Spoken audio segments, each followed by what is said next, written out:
Hello friends, welcome to my channel. இன்றைக்கி நம்ம சேனலில் ஒரு சூப்பரான ரெசிபி தாங்க பார்க்க போகிறோம். ஒரு சூப்பரான ஹெல்த்தியான ஒரு டீ டைம் ஸ்நாக் தாங்க.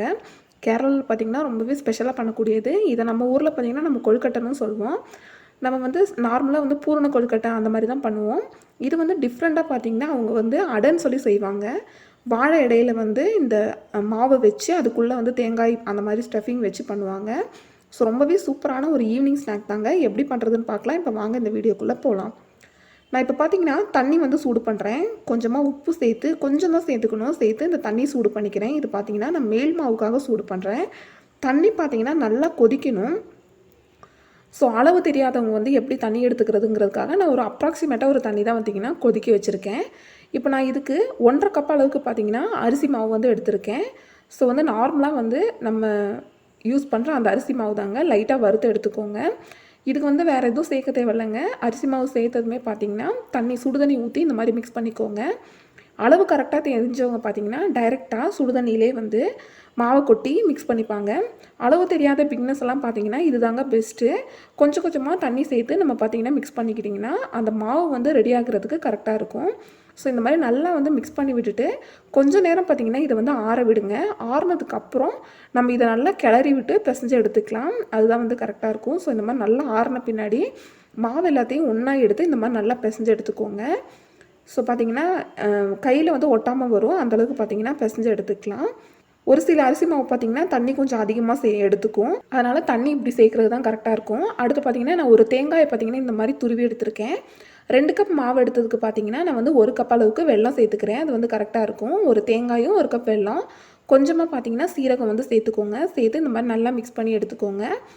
இது வந்து நீங்கள் வெல்லத்தை கரைச்சி கூட மிக்ஸ் பண்ணுறதுனா பண்ணலாம், இல்லைனா இப்படி பண்ணிக்கலாம். இந்த மாதிரி பண்ணுறதா இருந்தால் நல்ல குவாலிட்டியான வெல்லமாக வாங்கிக்கோங்க. அதில் தான் பார்த்திங்கன்னா தூசியெல்லாம் எதுவுமே இல்லாமல் இருக்கும். ஸோ அடுத்து பார்த்திங்கன்னா இதை வந்து இந்த மாதிரி நல்லா மிக்ஸ் பண்ணி எடுத்து வச்சிடலாங்க. பூர்ணம் பார்த்திங்கன்னா ரெடி ஆயிடுச்சு.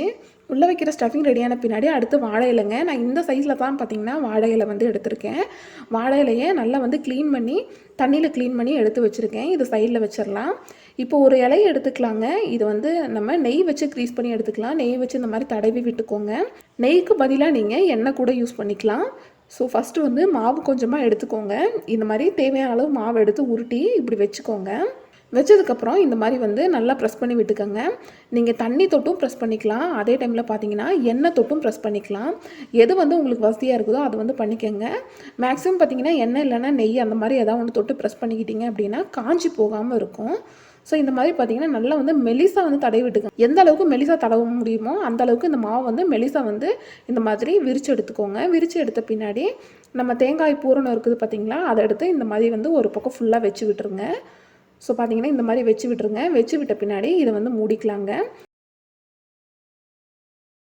கரெக்டாக டபுள் சைடு வர மாதிரி மூடிட்டு இந்த மாதிரி மூடி விட்டுருங்க. இந்த மாதிரி நல்லா அழுத்தி விட்டீங்க அப்படின்னா பாருங்கள், ஒன்று மேலே ஒன்று வந்து நல்லா வந்து படர்ந்துருச்சு.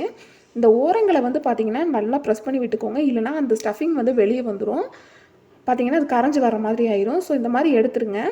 இந்த மாதிரி எடுத்த பின்னாடி நம்ம இட்லி தட்டில் வச்சு வேக வைக்க போகிறோம். நான் அதனால் அதில் வச்சு சைடில் வச்சுருக்கேன். அடுப்பில் வந்து தண்ணியை கொதிக்க விட்டுருங்க. ஸோ வந்து நம்ம இது பண்ணி முடிக்கிறதுக்கும் தண்ணி கொதிக்கிறதுக்கும் பார்த்திங்கன்னா கரெக்டாக இருக்கும்.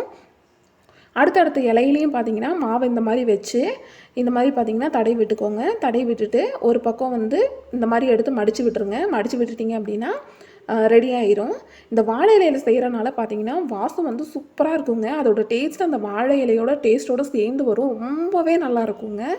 நம்ம நார்மலாக கொழுக்கட்டை வேக வைக்கும்போது கூட இந்த மாதிரி வாழை இடையில உள்ளே வச்சு வேக வச்சோம்னா ரொம்பவே நல்லாயிருக்கும். ஸோ எல்லாத்தையும் ரெடி பண்ண பின்னாடி இந்த மாதிரி இட்லி தட்டில் வச்சு நம்ம வந்து வேக வச்சிடலாங்க. கரெக்டாக ஒரு 10 நிமிஷம் வேக வச்சிங்கன்னா நல்லா ரெடி ஆயிரும். வாழை இலையோட கலரே பார்த்திங்கன்னா இந்த மாதிரி மாறிடுங்க. இந்த மாதிரி மாறின பின்னாடி பார்த்திங்கன்னா நம்ம வந்து இதை வெளியே எடுத்துடலாம். வெளியே எடுத்துகிட்டு ஓரளவுக்கு ஆறின பின்னாடி நம்ம வந்து இதை கட் பண்ணிக்கலாங்க. பாருங்கள், நம்ம வந்து லைட்டாக வந்து எடுக்கும்போதே பார்த்திங்கன்னா நல்லா வந்து டிமோல்ட் ஆகி வருங்க. இலையில ஒட்டுறது அந்த மாதிரிலாம் இருக்காது. நம்ம வந்து நெய் தடவி தான் வச்சோம், அதனால் ஒட்டாதுங்க. மேல் தோலில் பார்த்திங்கன்னா, அதாவது இந்த மேலே இருக்க வெள்ளை மாவில் நம்ம தடவின இந்த நெய்யோட டேஸ்ட்டுக்கும் சேர்ந்து இந்த வாழையிலோட மணமும் அதுக்கப்புறம் உள்ளே இருக்க இந்த தேங்காய் வெள்ளத்தோட அந்த இதுவும் சேர்த்து பார்த்திங்கன்னா ரொம்பவே நல்லாயிருக்குங்க. நான் இப்போ பார்த்திங்கன்னா ஒரு பீஸை வந்து உங்களுக்கு நடுவில் வந்து கட் பண்ணி காட்டுறேன். இங்கே பாருங்கள், இந்த அளவுக்கு வந்து நம்ம வச்ச ஸ்டஃபிங் வந்து நல்லா வெந்து இருக்குது. டேஸ்ட்டும் பார்த்திங்கன்னா ரொம்பவே அருமையாக இருக்குங்க. ஸோ வந்து ஒரு ஈவினிங் ஸ்நாக்காக வந்து நம்ம இதை பண்ணி கொடுக்குறதுக்கு ஒரு சூப்பரான ஹெல்த்தியான ஸ்நாக்னே சொல்லலாம். ரொம்பவே நல்லாயிருக்கும். நீங்கள் வந்து அரிசி மாவு வந்து ரேஷன் அரிசி மாவு கூட யூஸ் பண்ணிக்கலாம். லைட்டாக வறுத்துட்டு மட்டும் யூஸ் பண்ணிக்கோங்க. ஸோ இந்த மேல் மாவு எல்லாம் சூப்பராக ரெடியாகி ரொம்பவே ஒரு சூப்பரான டிஷ்ஷுங்க இது. லைட்டாக வறுத்தா போதும். குழந்தைங்களுக்கு செஞ்சு கொடுத்தீங்க அப்படின்னா குழந்தைங்க பார்த்தீங்கன்னா கண்டிப்பாக ரொம்ப விரும்பி வந்து சாப்பிடுவாங்க. ஸோ ஒரு ஈஸியாக செய்யக்கூடிய டிஷ் தாங்க இது. ஸோ கண்டிப்பாக இந்த வீடியோ உங்கள் எல்லாத்துக்குமே பிடிச்சிருக்கும்னு நினைக்கிறேன். வீடியோ பிடிச்சிருந்ததுன்னா லைக் பண்ணுங்கள், ஷேர் பண்ணுங்கள், கமெண்ட் பண்ணுங்கள். மறக்காமல் நம்ம சேனலை சப்ஸ்கிரைப் பண்ணி பக்கத்தில் இருக்க பெல் பட்டனை கிளிக் பண்ணி ஆளுங்கிற ஆப்ஷனை செலக்ட் பண்ணி வைங்க. அப்போ தான் நம்ம போடக்கூடிய எல்லா வீடியோஸோட நோட்டிஃபிகேஷனுமே உங்களுக்கு வரும். தேங்க்யூ ஃபார் வாட்சிங் ஃப்ரெண்ட்ஸ்.